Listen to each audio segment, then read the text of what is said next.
We are in California with our friend and professional bird guide Rachel Clark, trying to find as many new birds as possible. On our first 3 days in the state, we explored some incredibly scenic areas and added some amazing birds to our life lists. On day number 4, we went to a totally different location, the Pacific Ocean. We're getting to the point where we're on the lookout for the Pacific Ocean. First views that I've ever gotten of it. Derek may or may not have seen it because he was in Los Angeles before, but he doesn't really remember. So clearly it didn't make that much of an impact. So I think this will be kind of like his first view. That's true. I don't think I saw it. I think I would remember. We planned on spending most of the day at Point Lobos State Park. But before that, we wanted to make a stop at Monterey Bay to try and find an extremely rare red-footed booby that was spending its time there. When we got to the wharf, we started scanning the boats, and to our surprise, it was sitting right on its favorite perch. What did you see? I'm pretty sure we have the booby right now. It was like we talked to someone on the way in, and they said that they like walked the whole harbor and didn't see it, and then I checked out the boat, it's the Mary Louise, and I was like, oh my gosh, I think that's it. Oh, we got pigeon guillemots over here, and then the booby. That's like, wow, that's like the pine flycatcher level. Like, pretty much, insane. Yeah. That's like a super rare bird for probably anywhere, pretty much other than Hawaii and some parts of like the southern coast, I guess. But yeah, it's right there. That makes the whole, like, even aside from all the other lifers, that's an incredible bird. Dude, Rachel's on a phone call right now. We gotta get her out here so that she that's can see her lifer. this. Yeah, that's gonna be a lifer for her. I said when the guide gets a lifer, that's a big deal. Nice. Woohoo! Lifer New alert! lifer! Yeah! That's awesome. Booby deserves a high five. Heck yeah, it does. Booby five. I think that's undoubtedly the best lifer we're gonna get on the trip. Best is in like rarest. Yes. But yeah, it's awesome. I'm stoked that we were able to get this. It was such a on a whim thing too. Yeah, like, hey, looks like there's a red-footed red-footed booby. Did you think there was any chance you would get a lifer this trip? No, I was pretty convinced that would not happen, but I'm not complaining. I'll take it. With the booby, it's so rare that I feel like I just need to stare at it and appreciate it. But there's so much other stuff to look at that it's tough to take my eyes away from it. But then there's like, but I want to look at this and this other thing and this other thing. So it's a good problem to have. After enjoying some views of our lifer immature red-footed booby, we turned our attention to some of the marine mammals in the harbor. So Rachel spotted a sea otter out here, so we've been checking that. Looks very laid back. Also, some of the sea lions are swimming around too. So there's so much interesting stuff to look at out here. I absolutely love it here. There's just like random people fishing and stuff, and there's all this cool wildlife. This is just such a neat place, and it's our first look at the Pacific Ocean that we've gotten to. So down here loafing is a bunch of California sea lions. You can probably hear them in the background. One of the ways to distinguish between a seal and a sea lion is sea lions will have the external ears and seals will have the internal ears. So these, you can see the ears outside, California sea lions. But they are really fat, really noisy, a big part of the beach area here.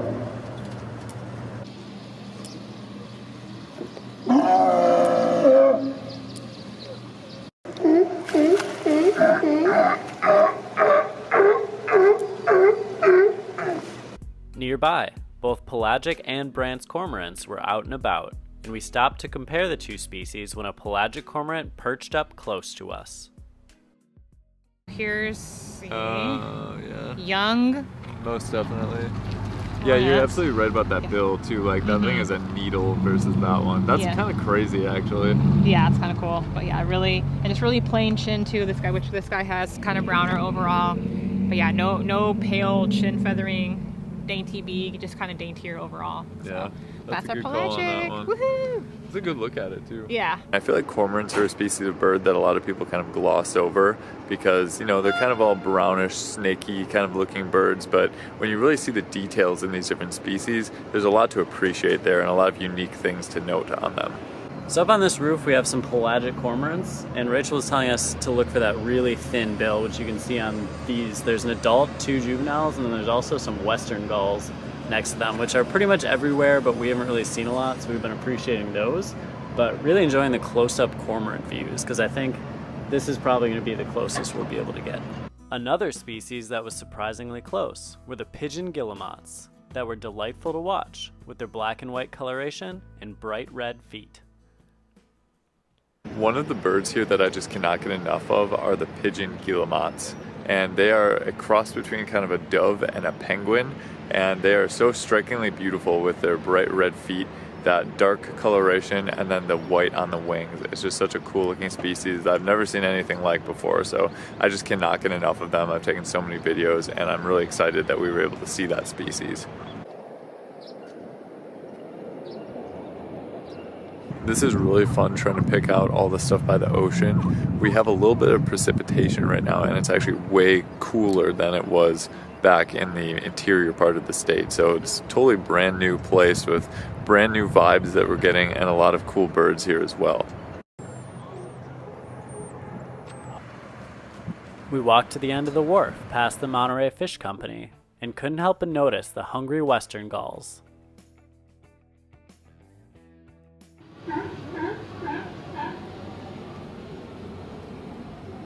Move down to the end and have some better looks at the booby. One thing close to the end is that you get that smell of like all the gull excrement in the sea lions. It reminds me of the zoo, like when you walk by the penguin exhibit.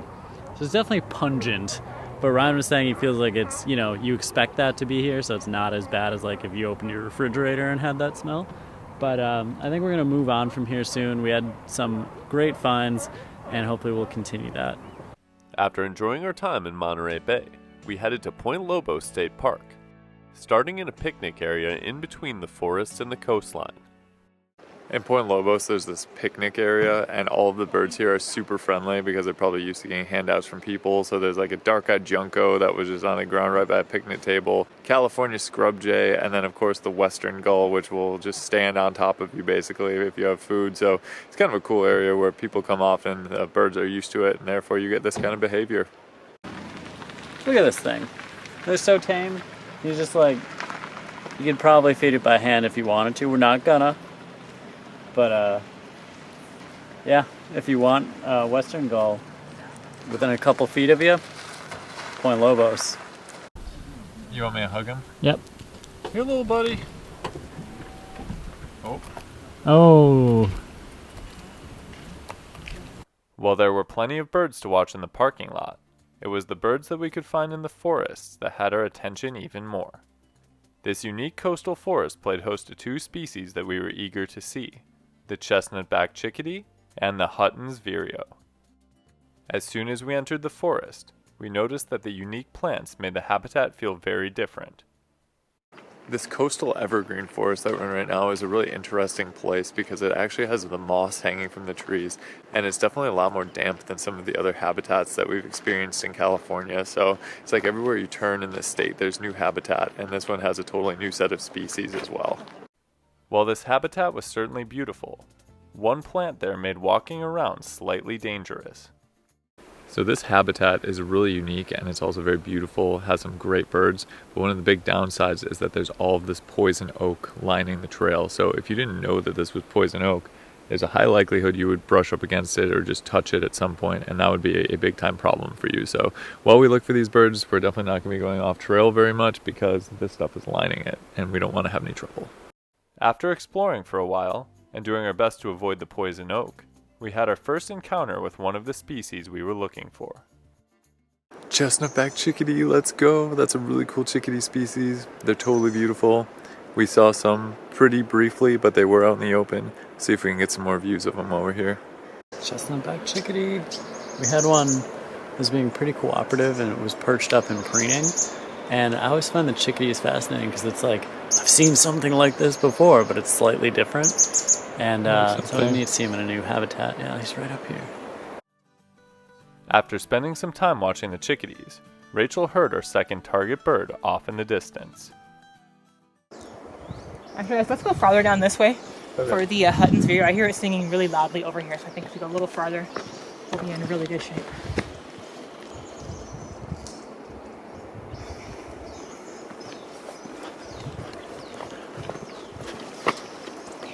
Hutton's vireo is vocalizing somewhere right over in there, that repetitive tear. That's our Hutton's vireo. They're very vocal. They look like a much bulkier ruby crowned kinglet, so let's see if we can go get this guy for you guys. We followed the sounds and caught our lifer looks at a Hutton's vireo. Just got some excellent looks at the Hutton's vireos. There's an adult and then a juvenile that's very close to being an adult, but it's still getting fed by the parent. So it's really neat to see those two birds interact with each other. And then it seems like there's also a third one around as well. So tough species to get a look at, but eventually did actually get some views of it out in the open, which was really sweet. Lifer Hutton's vireo for you guys. Woohoo! We even got to see a fledgling. Those Hutton's vireos were adorable. They would not sit still, so there's a lot of like looking all over the place. We're gonna kind of backtrack and see if we can find some of the birds we've been hearing but haven't been able to see yet, but excited about what we've seen so far.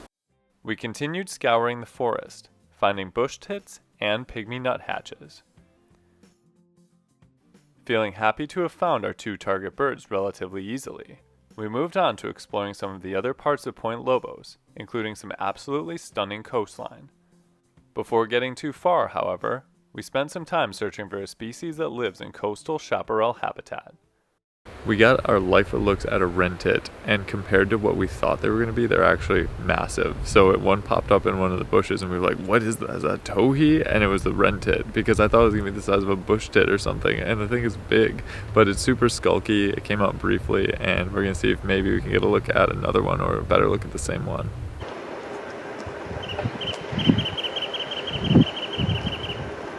After taking some time to observe the wren tit, we headed toward the coastline, excited to look for birds along the ocean.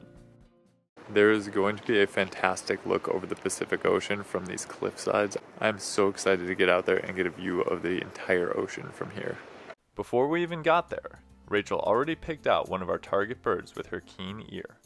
So there are some black oyster catchers calling down here. It's kind of like a scream-like call, so I was just joking, watch we get down there and it's actually someone screaming in distress. Well, hopefully not. Hopefully you guys are about to get your lifer black oyster catchers. Either way, we gotta go check it out. Yes, we do. It's very important. When we made it to the point where we could see the ocean, we were immediately taken in by the breathtaking views of the Pacific. Look at this incredible view. Like, this is just so beautiful, especially coming out of that forest and then going right into this rocky shoreline. All these wildflowers, it's incredible. While it was hard to ignore the beauty of the coastline, we turned our focus to the birds, picking out two that were lifers for us. We were able to see the black oyster catcher briefly. We're going to try to get a better view over here. But we think we also found a glaucous wing gull. It's a very white looking gull, and that just seems like it would make the most sense. So we're going to confirm, but I think that's what we have, which would be a lifer for me and Ryan. The glaucous wing gull stuck around for a while, allowing us to see it nice and close. The black oyster catchers, however, moved north. We then got distracted by some non-avian life when we decided to take a look at some of the tide pools along the rocks. Every time we're near the ocean, I always have to catch a little crab. Sometimes they're a big crab and they pinch me and I regret it, but this was a little guy we found in a tiny tide pool. I have no idea what species he is, but he's really neat. I love tide pools so much. It's really cool to see what's living in each one. And we found a lot of purple urchins. There's a sea anemone, a couple little fish, some crabs, and we're gonna keep looking for these oyster catchers. We moved up the coastline along a path lined with a variety of shrubs, grasses, and colorful wildflowers. Toward the ocean, the rocks close to the path gave way to steep drop-offs, meaning we were able to look out from high cliffs. This vantage point allowed us the opportunity to see many species nesting along the rocks, including western gulls and pelagic cormorants. Birds were also present on the opposite side of the trail too, including song sparrows and many white-crowned sparrows that in this area are a specific subspecies. This is the Natali subspecies of the white-crowned sparrow, so there's 5 different subspecies, but this particular subspecies occurs along the California coast from, I believe, somewhere in Mendocino County down to Santa Barbara County. So here along the coast this time of year, that's the only subspecies that you can reasonably expect to find. We walked farther on the trail, along the way, getting some quality looks at the black oyster catchers we had seen earlier. Finally got some good oyster catcher views, and we're gonna try to get some more. There was one maybe a little further down. These are nice, it's just a little windy, so like any video we get is pretty shaky.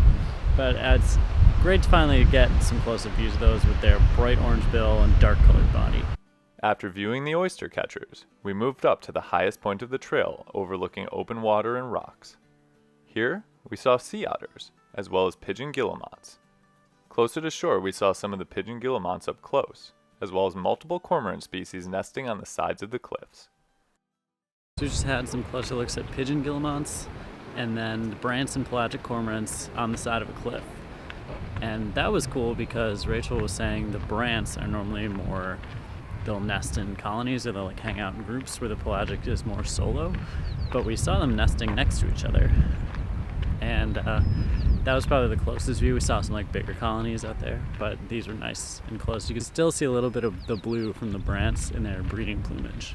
Having found some great birds along the ocean, we returned to the coastal forest to search for a California specialty species that Rachel had found before at Point Lobos.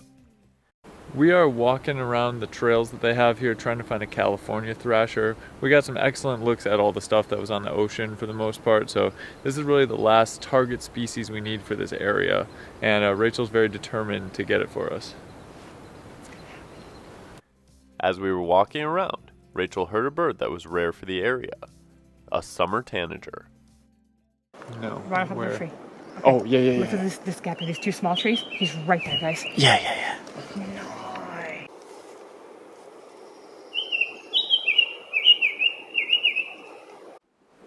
Yeah, but most of it are mostly a Southern California thing, like riparian forests. That's awesome. Good spot.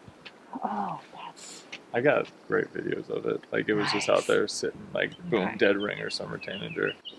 This is like one of the most excited times I think I've seen you. Yes, that was really cool. Summer tanager was not on my radar here, but I heard that piquita call. I did a horrible impression of that. But yes, either way, it's very chattery and very distinctive. I heard that, was very surprised, and we had to chase it down. And luckily we did. A gorgeous male. It doesn't look like it's reached full adulthood. It's mostly red, but you can still see a fair amount of yellow on it, indicating that it's not a full adult yet. But that was really cool. Great looks, very obliging, and I'm very excited right now since they're considered rare here. She nailed it by ear. She heard it and she was like, "That's a summer tanager." That's true. And Yep. then we followed it and it was a summer tanager. So we got good looks at it too, actually. Yeah. It was being very difficult for a while, and then it showed itself very nicely. And it did have that immature plumage with mostly red but a little bit of yellow, which I think is actually the coolest look of the summer tanager. Yeah, It's cooler pretty than the all red version. The starburst tanager. Being honest, yeah.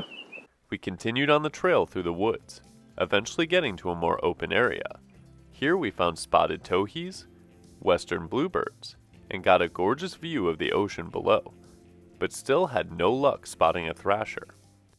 We found ourselves on kind of a epic walking trail, which is taking us through some of the great habitat for the thrasher, but so far not hearing anything. So I think Rachel might be getting a little stressed out that the thrasher is not showing itself, but we'll see if we can make one appear.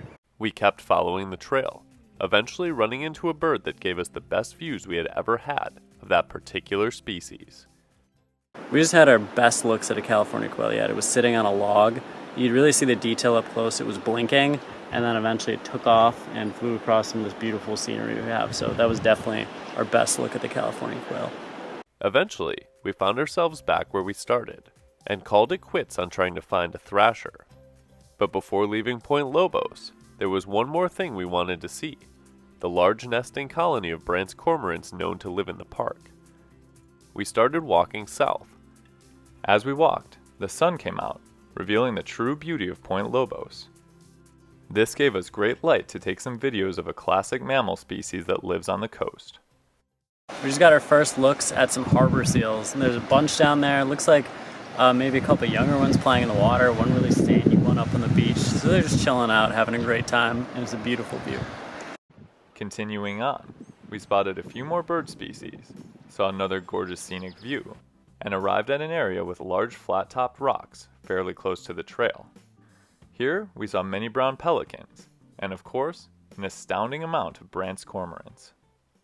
Behind me is a large nesting colony of Brandt's cormorants, and we've seen some of these all day long, but this is by far the most we've seen together, and they're actually acting really silly as they go throughout this process. They're going to collect seaweed or kelp or whatever it is from the beaches, bringing it in, and they're also doing a behavior called gular fluttering, where you see that throat kind of vibrating as they're opening their mouth up.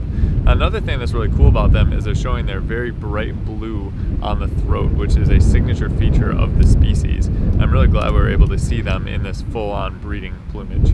Would you say that Point Lobos is a premier destination to find Brandt's cormorants? Yes, here along the central coast, Point Lobos is an excellent and obviously extremely reliable place to find nesting Brandt's cormorants. If you come here and you don't see Brandt's cormorants, then there's a problem. You should look again. Yeah. Well, what's really neat about these guys here, as Ryan mentioned, they do have that really bright blue throat patch, which is a breeding season feature, but all year long they have that kind of pale beigeish throat patch as well, which is a diagnostic feature for that species. So if you see that feature, then you know that you have a Brandt's cormorant. After feeling like we saw everything there was to see at Point Lobos, we headed out.